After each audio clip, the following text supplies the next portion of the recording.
Good morning, everyone. So today we are looking at chapter 14, the American Civil War from the years 1861 to 1865.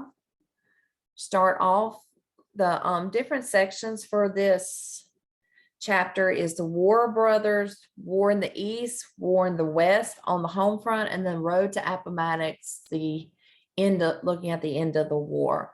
So we're starting off today with the War Brothers. Looking at the Union versus secession, looking at the states that seceded from the Union.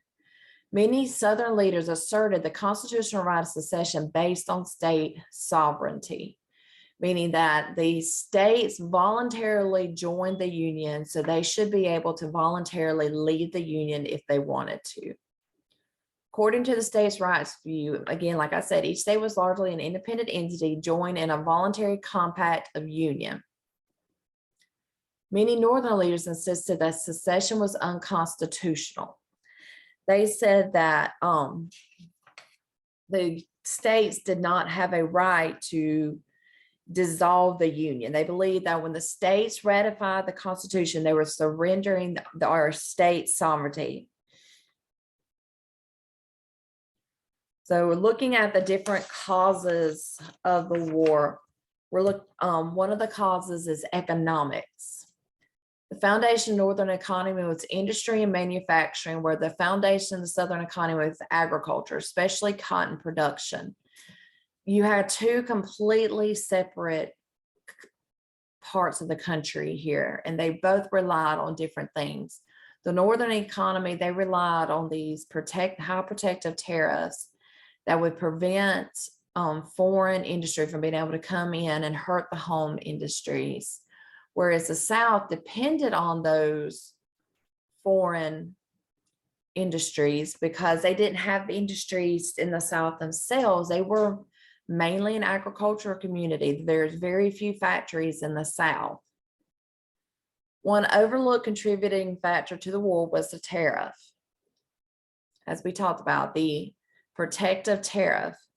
The South felt that the protective tariff was there to hurt them specifically. Right, slavery was another issue. It was a big part of the Southern culture, and Southern farming relied heavily on slave labor. A lot of the farming products was produced based on slave labor. So to get rid of that slave labor for the South would be a big hit to their economic heart. The moral problem was difficult to ignore. There was an obvious contradiction between the proposition that all men are created equal and the institution of slavery. So this is in our Declaration of Independence, that the proposition that all men are created equal. So how can we say that all men are created equal, yet hold another part of the human race in bondage through slavery? And it come down to the people who were involved in slavery didn't view the African Americans as people. They viewed them as property. But the people in the South who actually had slaves was a very small portion of the population. But many of the people, even though they did not have slaves, they were still loyal to their own states. And a lot of the government was ran by these influential slave owners because that's where the money was at for the economy. Northern opposition to slavery was seen as interference with the core of Southern society. People believed that the Northerners were trying to tell the Southerners what to do and how to live their lives. Not everyone understood the emotionally charged issues of secession, union, states' rights, economics, and slavery. Often people tended to characterize each section as having uniform sympathies and motives. Not so. For example, some pro-slavery men fought for the Union, and some who cared little about defending slavery fought for the Confederacy. Many soldiers were indifferent to or even ignorant of the motives with which they often charge for fighting against their countrymen. Perhaps Robert E. Lee best illustrates the dilemma that many Southerners faced at the outset of the war. Lee had a great American heritage as the son of Revolutionary War hero Henry Lighthorse Harry Lee, and his wife was the step-granddaughter of George Washington. Lee had already given 30 years of distinguished service to his country as an officer in the Army. In April 1861, Lincoln offered him the job as a commander of the Union armies. Earlier, Lee had told a friend, "If Virginia stands by the old Union, so will I. But if she secedes, though I do not believe in secession as a constitutional right, nor that there is sufficient cause for revolution, then I will follow my native state with my sword, and if need be, with my life." When Virginia left the Union, he declined Lincoln's offer and resigned, declaring, "Save in defense of my native state, I never desire again to draw my sword." Some have argued that the war resulted from a leadership failure that permitted extremists to take terms of debate to their own ends. All right, now we're going to take some time to compare the North and the South, looking at the resources that are available to them. The North had wheat, corn, and oats, while the South had cash crops, cotton, tobacco, and these are great as long as you can sell them and you had a way of being able to transport them. But they didn't grow a lot of food items. The North had more factories, industrial workers, and railroad mileage than the South. Looking at the leaders, the South had a strong military tradition, and many Southerners attended West Point and the military academies in the South, such as the one out of Charleston. When war began, the South had an advantage in military leadership.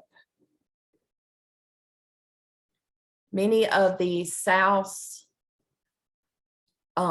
generals, the leaders in their army, have been battle trained in the Mexico War in Mexico.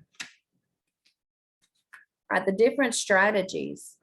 General Winfield Scott devised a plan to defeat the South. Winfield Scott, he was for the Union, and his plan was called the Anaconda Plan, and it was to capture the Mississippi River, blockade Southern ports, invade the South, and defeat its armies. So this Anaconda Plan, if you think about an anaconda, it surrounds its victim and squeezes the life out of it. And this was the thought that Winfield Scott had.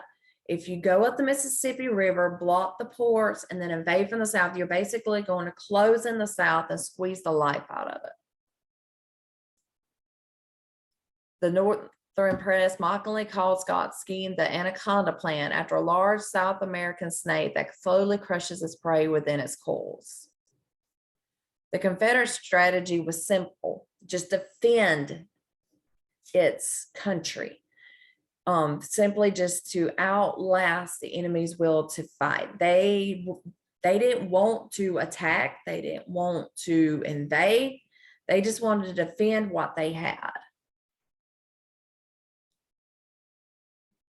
So if we look here at the map, you can see kind of that Anaconda Plan take place. You have the ships along the coast going up the Mississippi River, divide and conquer the Southern heartland, and then capture Richmond would be the ultimate goal. All right, looking at the war in the East, looking at some of the battles.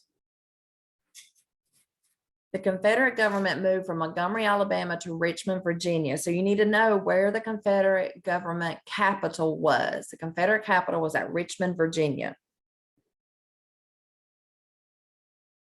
On to Richmond was the battle cry of the Union strategy.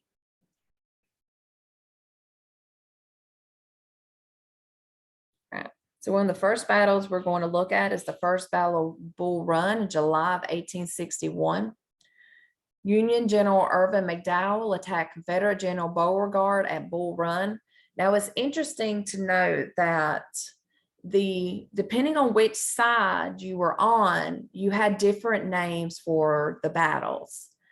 The Confederacy called battles based off of the nearby towns, whereas the Union called their battles based off of nearby rivers. So for instance, the Bull Run River.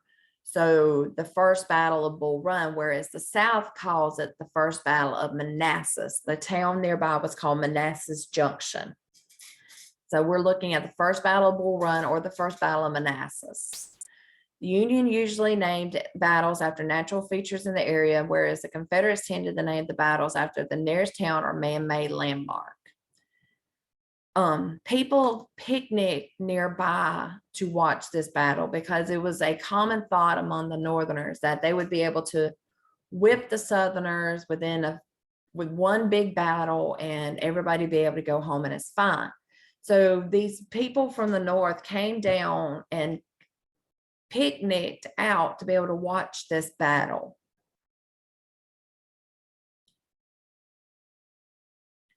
So it started off, the South wasn't doing too good and the South was retreating, but Thomas Stonewall Jackson and his company stopped and stood and fought, and eventually people saw what they were doing. The Southern soldiers saw what they were doing and they turned and they fought as well. So this kind of boosted the Southern morale. And Thomas Jackson, his name earned the nickname Stonewall Jackson because he stood like a stone wall and refused to retreat. After the Confederate victory at the first battle of Bull Run or Manassas, the South was relieved and confident, but the North was demoralized.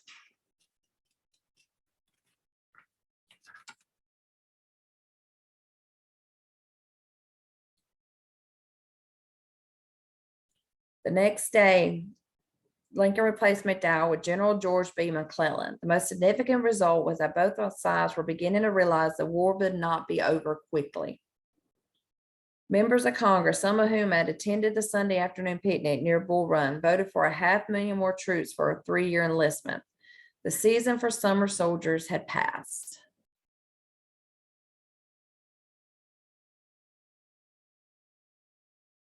All right, the Peninsular Campaign. In the months following Bull Run, McClellan took the shattered remnants of McDowell's army and the flood of raw recruits and organized and drilled them into an impressive force called the Army of the Potomac. That, however, was about all McClellan did with his army, organize and drill. Lincoln, eager for aggressive action, commented, "If General McClellan does not want to use the army, I would like to borrow it for a time." By the spring of 1862, Lincoln ordered McClellan south to Richmond. The general offered an alternate plan. He would move his troops up the peninsula between the James and York rivers and attack Richmond from the east, then send a second force from the north and crush the capital with the two armies. McClellan's plan to use the James River as a supply line was nearly upset before the campaign began. The Confederates unveiled a new weapon, an ironclad, an iron-plated warship. The ugly but dangerous monster was built on the damaged hull of an abandoned Union warship, the USS Merrimac, which Southerners had renamed the CSS Virginia. This vessel, with its heavy iron armor, 10 guns, and iron ram attached to its bow, sailed out against the Union blockade fleet at Hampton Roads, Virginia on March 8, 1862. The Merrimac, resistant to Union cannons, easily sank two large northern wooden warships. Word spread quickly throughout the North about the South's new weapon. But when the Merrimac returned the next day, it faced a strange opponent. Described as a cheese box on a raft and a tin can on a shingle, it was USS Monitor, the Union's own ironclad. It was an unusual craft. Instead of the usual fixed guns on each side of the ship, the Union vessel had only 2 revolving guns that could fire in any direction. The Monitor battled the Merrimac for more than 4 hours without either seriously damaging the other. Although the battle was a draw, the Monitor had saved the Union fleet at Hampton Roads. More important, the clash was the first between iron warships, and it spelled the end of the age of wooden ships.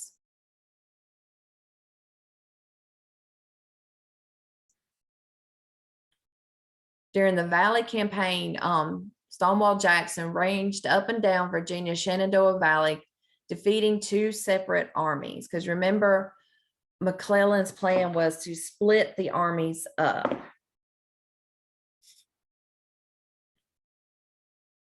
Beginning in April 1862, McClellan with 100,000 troops pushed up the neck of land from Chesapeake Bay towards Richmond.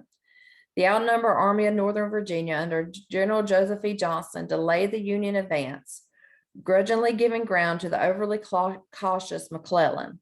Eventually, however, the Union forces came within sight of Richmond.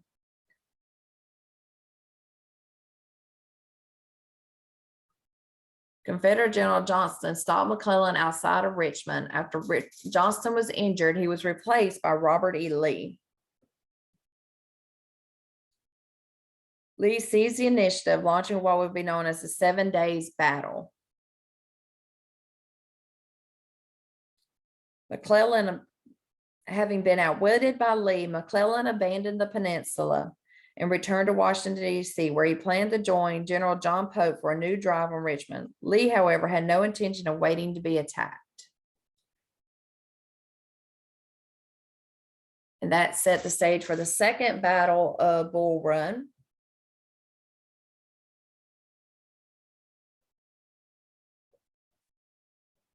Lee sent his cavalry commander, Jeb Stuart, to raid Pope from the rear. Stuart attacked Pope's headquarters, and while the general was away, took the federal payroll, battle plans, and for good measure, Pope's dress coat.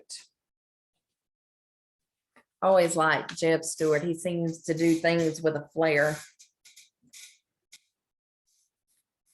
While Stuart was creating havoc at Pope's back door, Lee sent General Jackson around Pope's army. Stonewall's men marched 62 miles in 48 hours, capturing federal supplies at Manassas Junction and attacking Pope's lines on the evening of August 28.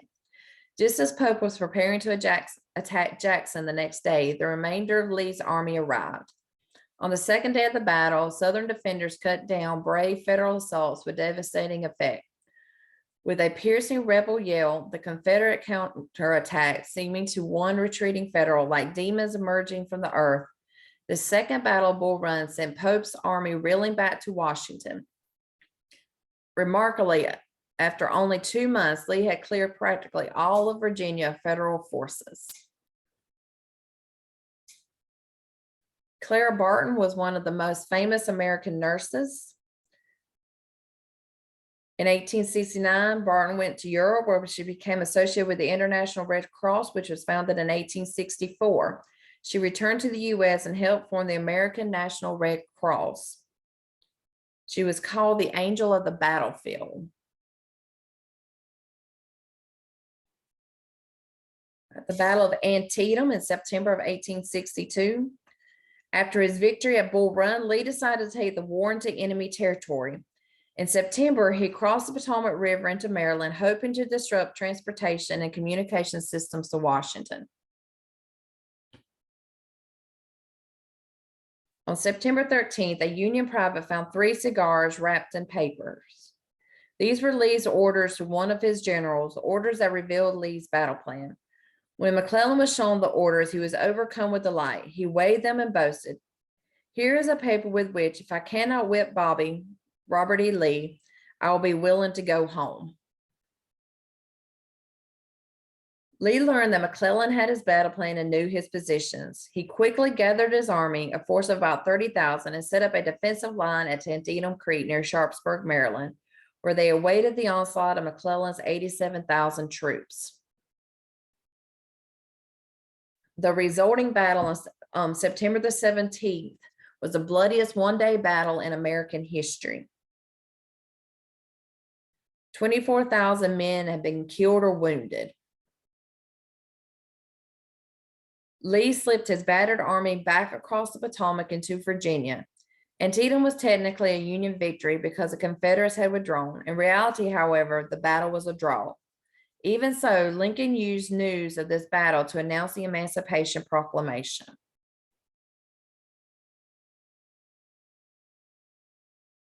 After Antietam, Lincoln replaced McClellan with General Ambrose Burnside. On December 13th, 1862, Burnside launched repeated attacks on entrenched Confederate positions on the outskirts of the quaint village of Fredericksburg. Virginia. Before the cold day ended, 12,000 Union troops were killed or wounded. Southern casualties were about half that number. As a dismal December closed on 1862, the first full year of war, Burnside, overwhelmed by his losses, broke off the assault. When Lincoln heard of the defeat, he turned command over to yet another general, Fighting Joe Hooker. It had been a bloody year for both sides.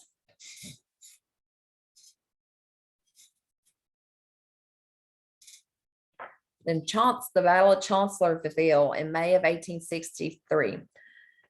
Fighting Joe Hooker was a popular, proven general. May God have mercy on General Lee, the new commander boasted, for I will have none. Hooker, with a huge force of 130,000 men, returned to Fredericksburg area to crush the Southern army. Lee had half the number of troops. Fierce fighting occurred for 5 days in the Battle of Chancellorsville. Hooker was defeated and the Union general retreated northward with his army. Lee's triumph, though, was marred by the fatal wounding of Stonewall Jackson. Jackson was wounded by friendly fire. Him and some of his officers were out riding, scouting the area at dusk, and they went to ride into camp, and a sentry, somebody who was on guard duty, thought that they were the enemy coming into camp, so they shot at him, hit him in the arm. He ended up losing his arm, but then he fell to pneumonia. He got pneumonia and passed away from it a few days later.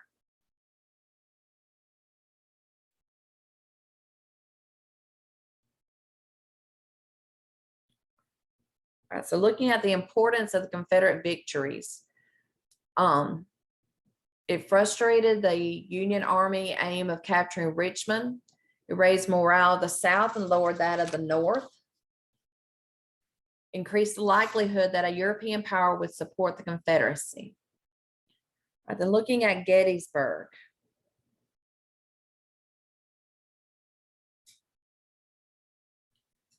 General George Meade replaced Hooker. The Confederate Army marched through Maryland into Pennsylvania.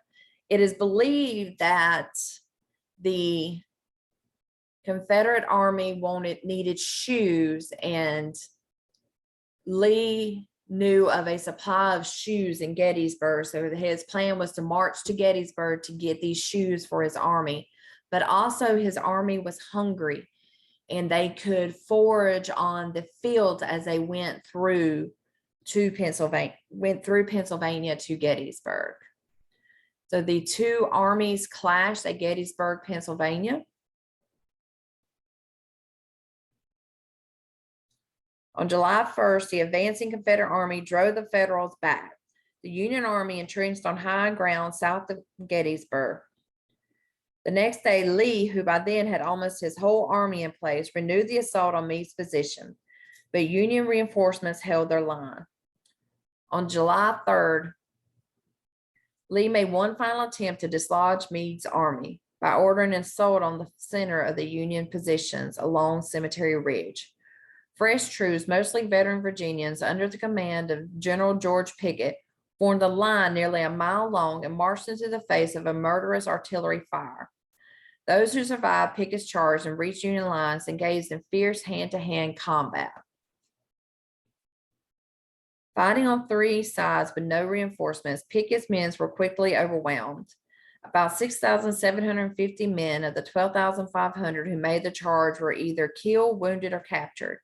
When Pickett returned numbly to the Confederate lines, Lee ordered him to rally his division for the expected Union counterattack. Pickett reportedly replied, "General, I have no division." The Battle of Gettysburg was over. The two sides had suffered 50,000 casualties between them. It was the single bloodiest engagement of the war. 2 days later, the retreating remnants of Lee's army crossed the Potomac into Virginia, and Meade, exhausted by his costly victory, failed to stop him. The South would never recover from the loss of this battle, yet the war was far from over. Names of the sites on the Gettysburg battlefield still evoke images of the savagery of the conflict: Cemetery Ridge, Round Top, Little Round Top, Devil's Den, and the Wheat Field.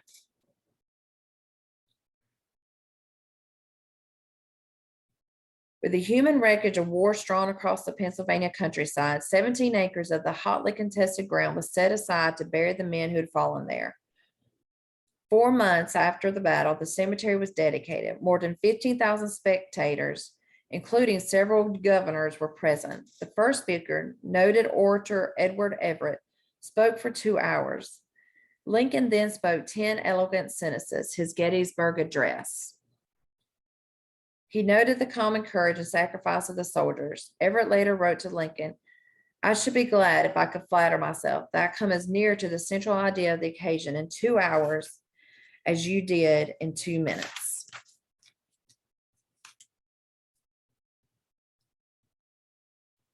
All right, now looking at the war in the West. The Civil War in the East was a prolonged single contest between the Army of the Northern Virginia, the CSA, and the Army of the Potomac, USA. The Civil War in the West was divided between the Mississippi River Campaign and the Kentucky-Tennessee Campaign.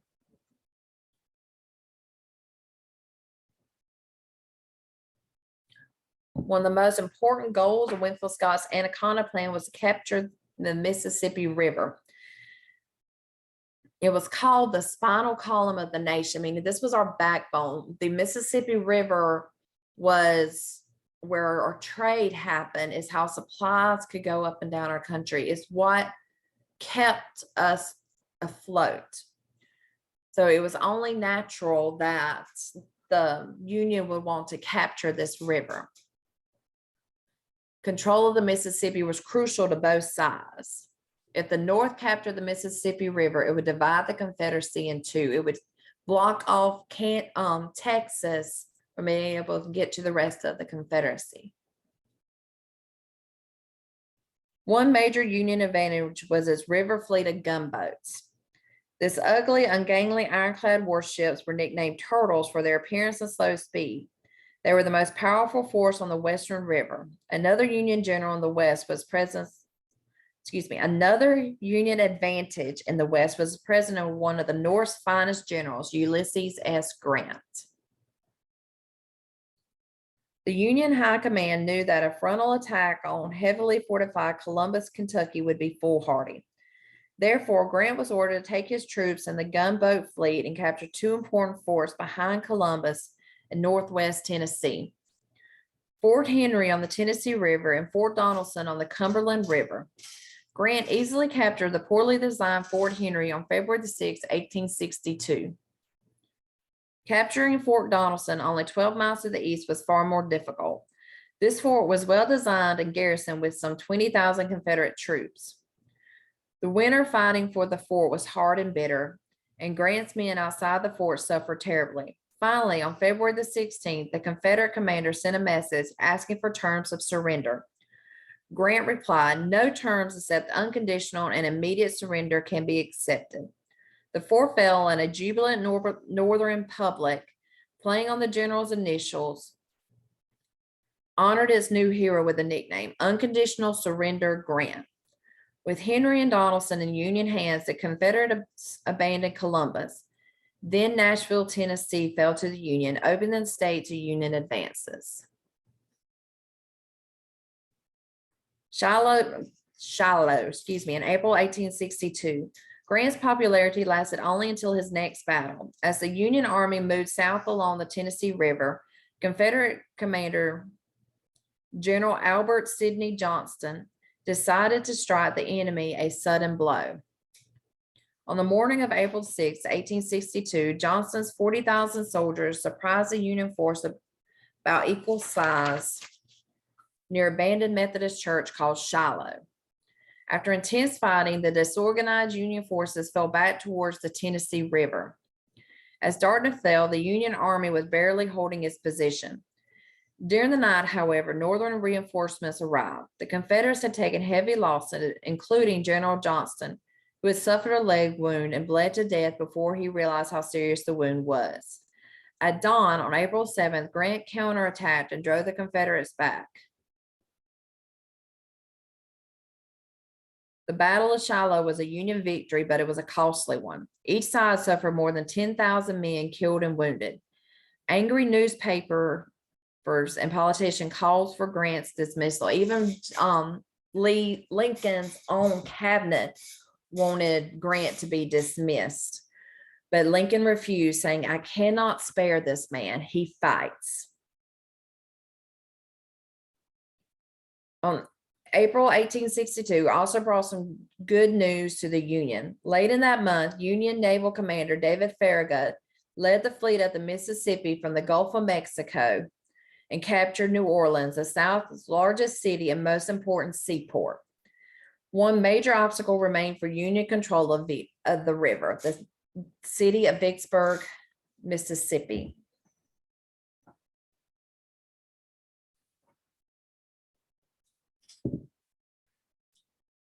Vicksburg was protected by high bluffs and swampland. It's kind of was surrounded. We had the river on one front, then you had these high bluffs and swamplands around it. It's kind of made a natural fortress. Jefferson Davis called Vicksburg the nailhead that held the South's two halves together. As long as the Confederates held the city, it could bring supplies and troops from the western regions. Lincoln remarked, "Vicksburg is the key. The war can never be brought to a close until that key is in our pocket." Vicksburg, therefore, became the focus of the Mississippi campaign. Grant slipped past Vicksburg to attack the city from the other side, even though doing this separated him from his supply lines. He was able to basically starve Vicksburg into submission. And finally, on July 4th, 1863, the same day that Lee began his retreat from Gettysburg, Vicksburg surrendered. The Mississippi was completely in Union hands. Abraham Lincoln declared with satisfaction, "The Father of waters again flows unvexed to the sea." While Grant was pushing slowly down the Mississippi River, an equally important but less famous campaign was occurring: the struggle for control of Kentucky and Tennessee.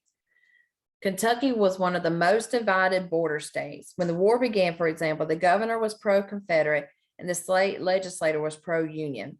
Faced with this drastic division, the state declared that it would remain neutral. Such neutrality was impossible to maintain considering Kentucky's location. However, Lincoln and Jefferson Davis, each eager to win the state to his side, promised to respect Kentucky's wishes. Eventually, the need to protect the Mississippi River forced the Confederates to move into the state. The Union responded by sending troops. By February 1862, a number of Union victories had forced Confederate forces to retreat from Kentucky. After the death of Albert Sidney Johnston in Shiloh, the Confederate government appointed General Braxton Bragg to head its armies in the West. Bragg devised a plan to revive the Confederate cause in the West, an invasion of Kentucky.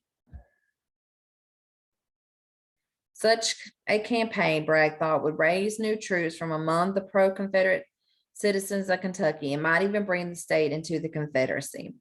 His great invasion failed, and the Confederacy never again seriously threatened Kentucky.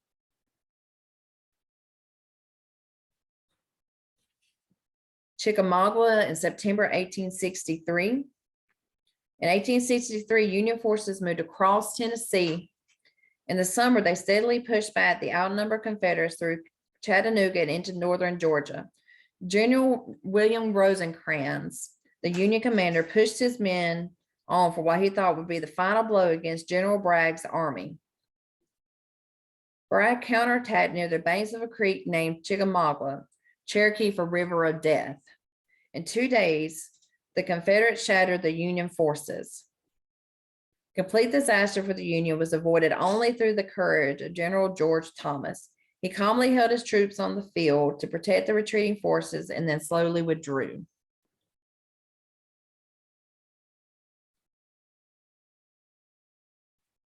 The Battle of Chickamauga was a major Confederate victory and a disastrous Union defeat. The Union army was trapped in Chattanooga, and Bragg threatened to starve it just as Grant had starved Vicksburg.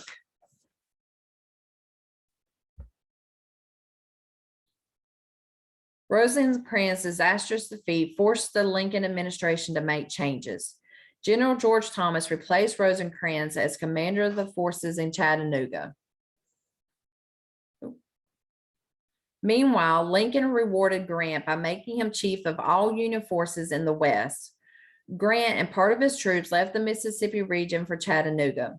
First, Grant broke the siege that Bragg had laid and got supplies into the hungry city. Then he prepared to drive the Confederates from their strong position south of the city on Lookout Mountain and Missionary Ridge. As the Battle of Chattanooga began, Union soldiers captured Lookout Mountain on November the 24th. The mist-enshrouded encounter became known as the Battle Above the Clouds. But Southerners still held the more formidable position on Missionary Ridge. None of Grant's plans in the battle for the ridge worked as he had envisioned. When attacks on the Confederate line failed, Grant ordered General Thomas's men to create a diversion by capturing enemy trenches at the base of Missionary Ridge. The troops not only captured the trenches, but also spontaneously swept beyond them, swarming up the ridge towards the main Confederate positions. Watching from a distance, and unpleasantly surprised, General Grant asked, "Thomas, who ordered those men up the ridge?" "I don't know," replied General Thomas. "I did not." After watching for a few minutes, Grant muttered, "If it's all right, if it turns out all right. If not, someone will suffer." The Union attack, however, surprised the outnumbered Southerners almost as much as it had Grant. Missionary Ridge was soon in Northern hands, and Bragg's troops were again retreating into Georgia. General Bragg had earned a reputation for angering easily, refusing to listen to suggestions, and failing to act decisively. He now resigned his command, and President Davis replaced him with Joseph E. Johnston. 3 months later, President Lincoln promoted Grant to commander of all Union forces. Georgia was open to invasion, and the tide in the West was definitely flowing in the Union's favor. All right, now looking at the home front, the different things that was going on off the battlefield and more at home. In the South, by the end of 1864, Confederate money was worth 1/40th of its face value, meaning if you had a Confederate dollar, that dollar was only worth 40 cents. Civilians and soldiers suffered from shortages of food and clothing.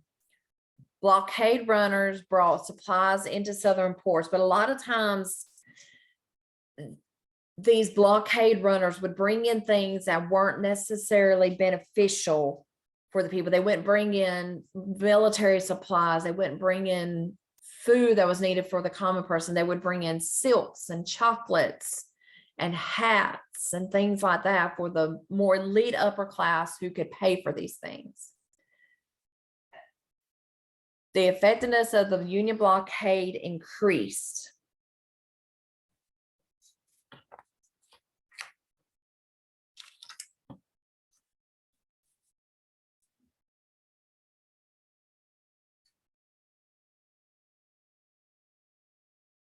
In the North, after the first shock of secession, the North actually entered a period of prosperity.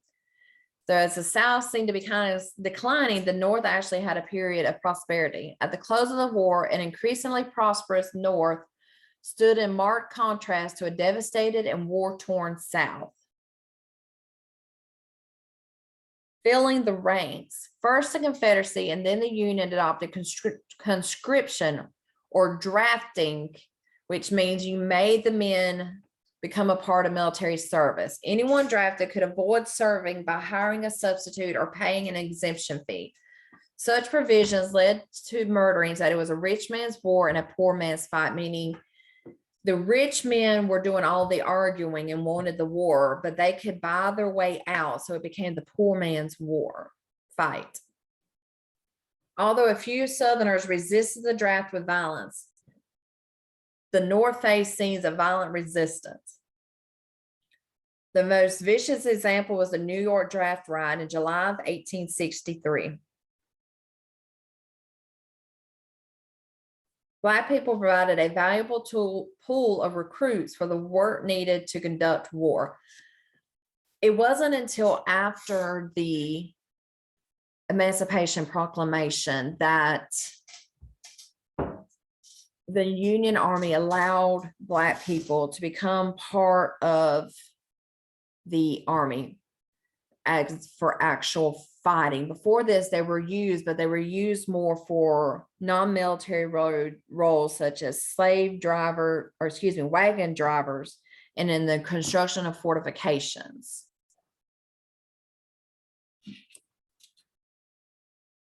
The border states were slave states that did not secede from the Union. They would be Missouri, Kentucky, Maryland, and Delaware. Lincoln ordered the military occupation of Maryland. The loyalty of its citizens was about evenly divided, and no one knew for certain what the state would do.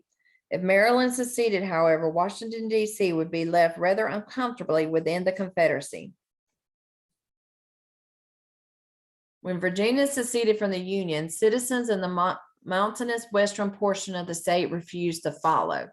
So Congress admitted the region to the Union on June the 20th, 1863, as the state of West Virginia.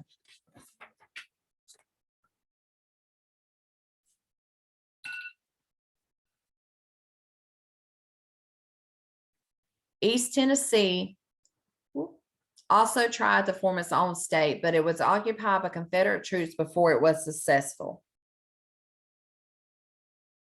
Critics complained that the president was making himself a dictator and ignoring the Constitution. Lincoln, for example, suspended writs of habeas corpus, meaning that the government could arrest a person without charging him with a crime or bringing him to trial. Thousands of such arrests were made. Lincoln defended his actions by noting that the Constitution allowed suspending writs of habeas corpus in case of rebellion or invasion. Critics replied that such power belonged only to Congress, since Article 1 deals with the power of the legislative branch.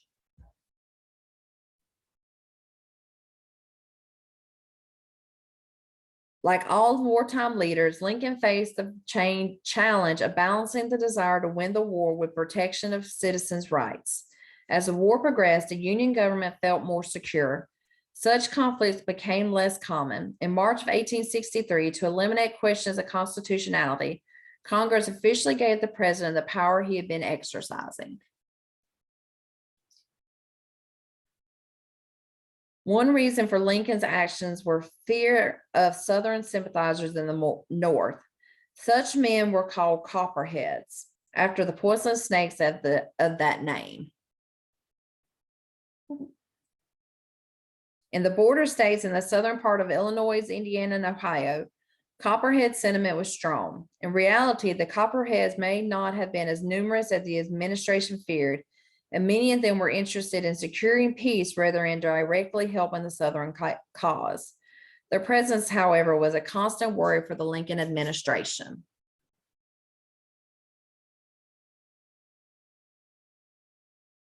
The main goal of Southern diplomacy was to persuade a European power, preferably Great Britain, to accept the independence of the Confederacy. And the North just sought to keep Europe out of the affair, going along with the Monroe Doctrine of you stay out of our business, we'll stay out of yours. The South came closest to receiving British help when the Union Navy forced the British ship the Trent to turn over 2 Confederate agents on board. The Trent Affair, as it was called, outraged the British, who demanded an apology and the release of the agents. Ultimately, Britain would recognize the Confederacy only if it thought the South could win. They didn't want to throw their hat in with somebody that was a losing cause. When the Civil War began, Lincoln indicated that the conflict was a war to preserve the Union, not a battle against slavery. As fighting progressed and as casualties continued to increase, Lincoln concluded that he could end some slavery through his war powers. In September 1862, shortly after the Battle of Antietam, Lincoln issued the Emancipation Proclamation. As of January 1st, 1863, Lincoln declared all slaves in rebel-controlled territory would be freed. The proclamation, therefore, excluded slaves in the border states and in Confederate territories already under Union control such as New Orleans. And he had 4 reasons for issuing the Emancipation Proclamation: to keep Britain from recognizing the South by appealing to the strong British anti-slavery feeling, to encourage Black people to join the war effort and fight for the Union, to revive failing spirits in the North by giving Northerners another reason for fighting the war in addition to preserving the Union, and to take the first step towards freeing slaves. The Emancipation Proclamation declared all slaves free in Confederate-controlled territory. Since the Confederacy did not recognize Lincoln as his leader, the decree technically did not free any of the slaves. Regardless of its limitations, the Emancipation Proclamation was an important step towards eliminating slavery. All right, our last section here is the road to Appomattox. The Wilderness Campaign resulted in some of the costliest and most desperate fighting of the war. It was continual fighting in the woods north of Richmond. In the battles of the Wilderness, Spotsylvania Courthouse, and the North Anna River, the Confederates dealt punishing blows to the Union forces. At Cold Harbor, Grant made his costliest mistake of the campaign. It capped a month of devastation for the battered Union Army. Grant had lost more men than Lee had in his entire army, but Grant could replace his numbers while Lee could not. General William Tecumseh Sherman's task was to destroy General Joseph Johnston's Southern Army and to capture Atlanta, Georgia, one of the South's most important remaining railroad and manufacturing centers. Johnston's slow and skillful retreats frustrated Sherman. Davis replaced Johnston with the fiery, energetic John B. Hood. True to his reputation as a fighter, General Hood attacked the more numerous Union forces in the Battle of Atlanta. He eventually ended up abandoning Atlanta because he couldn't hold it. Sherman would wage total war on the South, destroying not only its armies, but also its economy and its will. Sherman's men could destroy food, animals, and other supplies that supported the Confederate Army. The march would show Southerners that the Confederacy was rapidly losing the ability to resist. As his prepare for what became known as the March to the Sea, Sherman told his superiors in Washington, "I can make the march and make Georgia howl."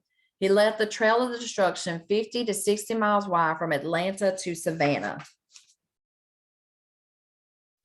Sherman presented Lincoln with Savannah as a Christmas gift. In 1864, for the election, Lincoln's chances for re-election looked slim. Facing Lincoln as a Democratic nominee was none other than General George McClellan, former head of the Army of the Potomac. The fall of Atlanta in September, however, changed the situation. On election day, Lincoln won 55% of the vote and overwhelmed McClellan 212 to 21 in the Electoral College. Petersburg was the major railroad junction that led into Richmond from the south. The siege of Petersburg lasted 9 months. Grant's encircling army stopped the Confederate Army from retreating. The loss of Petersburg was the final blow to the Confederacy. On Palm Sunday, April the 9th, 1865, Lee met Grant at Appomattox Courthouse, which is actually because you think of a courthouse, you think it would be the building, a courthouse, but this is actually the name of the town, Appomattox Courthouse in Virginia, where they agreed on the terms of surrender for the Army of Northern Virginia. This picture here on the left is the home where the terms of surrender were signed. The home was owned by a man named Will McLean.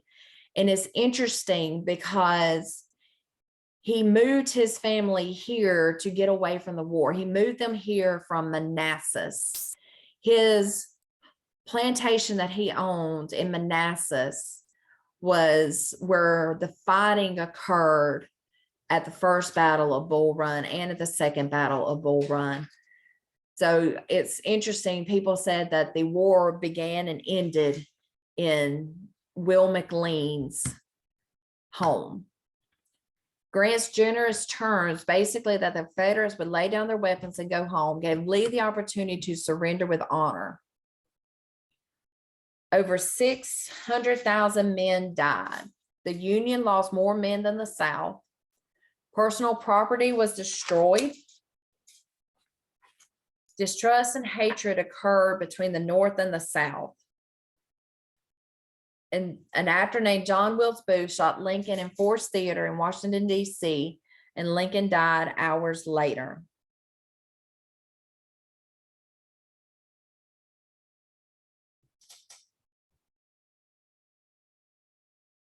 All right, and that's the end of our chapter. So you've got some activity book pages to do now, and we will look at Reconstruction starting next week. Thank y'all and have a good rest of your day.